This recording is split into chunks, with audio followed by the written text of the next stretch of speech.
Hello and thank you for joining me today. Today I'm going to cover the difference between single action and double action and what those terms mean. Now when we talk about single action or double action, what they're referencing is what does the trigger pull do. So with a single action, pulling the trigger performs one action. And what that action is it's releasing the hammer or the striker, whatever the mechanism is, that fires the weapon. So when you pull the trigger, it performs the one action of firing the weapon. Now a double action, on the other hand, what it does is it performs two actions when you pull the trigger. When you pull the trigger, it will cock the hammer, prepare it to fire, and then at the end of its trigger travel, will release that to allow the firearm to fire. So it performs two actions with the pull of the trigger. So as you can see here in some of these graphics, this is a single action. This is a single action revolver. It's actually it's a black powder revolver, 36 caliber. That's really not important, but if you notice the trigger, where the trigger is located, it's one of the characteristics of a single action firearm. The trigger is fairly far back. There's not a whole lot of trigger travel. So you have to cock the hammer manually to fire it.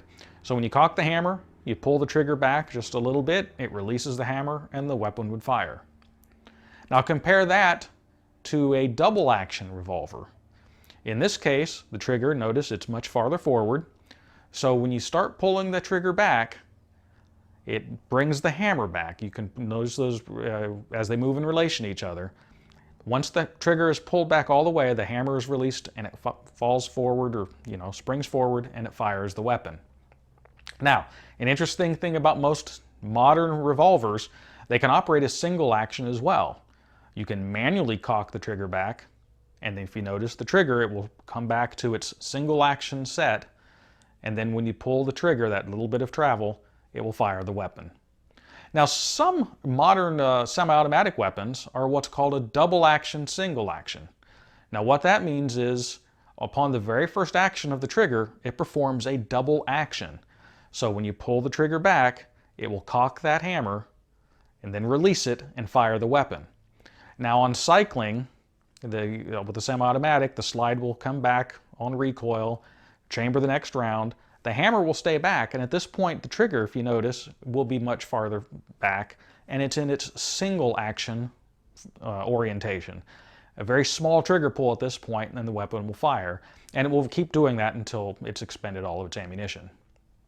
Now, some semi-automatic firearms, for example, this is a 9mm Largo.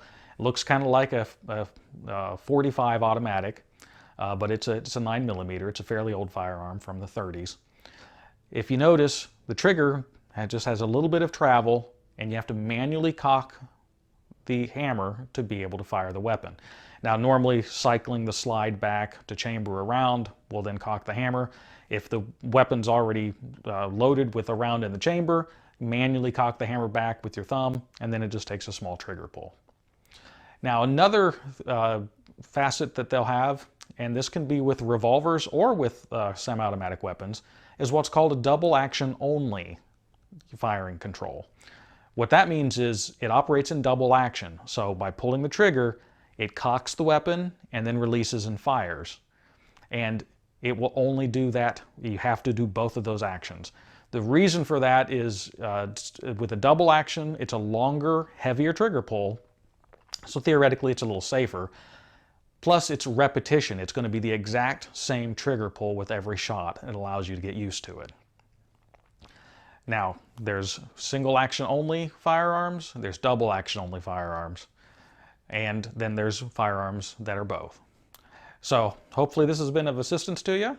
As always, if you have any comments, questions, concerns, please send them to me. I will do my best to try to answer them. If you like what you see on this channel, and as I will continue to go, I would appreciate if you would hit that subscribe button, and so you can keep watching as I bring out new content for you. And if you have anything you want me to cover or any feedback, please send that my way as well. As always, thanks for joining, and I'll see you next week.